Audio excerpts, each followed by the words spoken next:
जय माता दी। आज हम आपको अचरी सुनाने वाले हैं। नवरात्रि में अचरी का बहुत महत्व होता है। तो हम जो अचरी सुनाने वाले हैं आपने सुनी होगी। कई कई जगह हो माँ करके भजन बोलते हैं, कई जगह अचरी बोलते हैं। हमारी यूपी में अचरी बोलते हैं। अचरी को हम दो तरह से गाने वाले हैं। एक ही अचरी सुनाएंगे अभी। उसी अचरी का हम पहला पार्ट जो सुनाएंगे वो यूपी स्टाइल में सुनाएंगे। यूपी में कैसी ढोलक बजाते हैं उसके साथ और कैसे गाते हैं, ठीक है। और एक कड़ी के बाद हम पूरी बाकी की अचरी एमपी में जैसे गाते हैं, एमपी के लोग जैसे बजाते हैं ढोलक और जिस तरीके से उसको गाते हैं वो सुनाएंगे। बाकी की पूरी वो एमपी स्टाइल में होगी। एक कड़ी और पहला छंद जो स्टार्टिंग वाला होगा वो आपको यूपी की स्टाइल में हम गा के सुनाएंगे। तो अचरी सुनना आप और बताना कि कैसी, मतलब किस तरीके की, कौन सी अचरी अच्छी लगी। फिर आगे जब हम अचरी सुनाएंगे आपको उसी स्वर में, उसी डिजाइन में सुनाएंगे कि कैसा गाना है, कैसी ढोलक बजाना, बताना आप। अभी हम ट्राई करते हैं, देखिए आप। जय माता दी। पहले स्टाइल में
गड़ी और ये था यूपी स्टाइल में।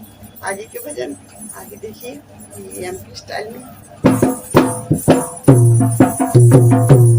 ओ गैया का दूध मैया कैसे चढ़ाऊं, गैया का दूध मैया कैसे चढ़ाऊं, कैसे चढ़ाऊं मैया कैसे चढ़ाऊं, कैसे चढ़ाऊं कैसे चढ़ाऊं। बछड़ा गाया है जो ठारे भवानी मैया, ना चंदन के पालना होगा मैया, ना चंदन के पालना होगा रे, ना सोनी के हारी भवानी मोलो, ना चंदन के पालना होगा मैया, ना चंदन के पालना होगा।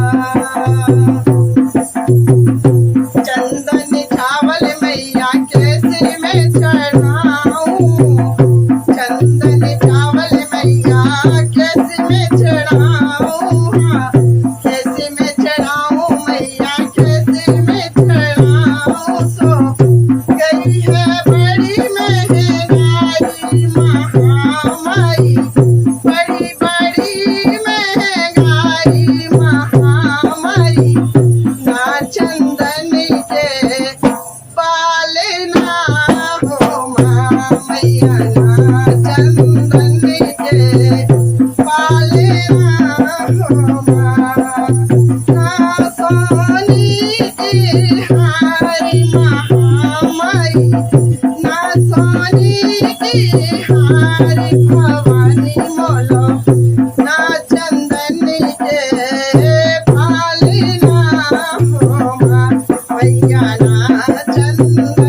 घरवा ले आए मैया माटी का घरवा मैया माटी का घरवा ओइसे ले जले ढारी महामाई ओइसे ले जले ढारी महामाई ना चंदन के पालना हो माँ मैया ना चंदन की पालना हो माँ ना सोनी की हारी मामा माई ना सोनी की हारी भवानी मोलो ना चंदन के पालना हो माँ मैया ना चंदन के पालना हो माँ मैया ना चंदन के पालना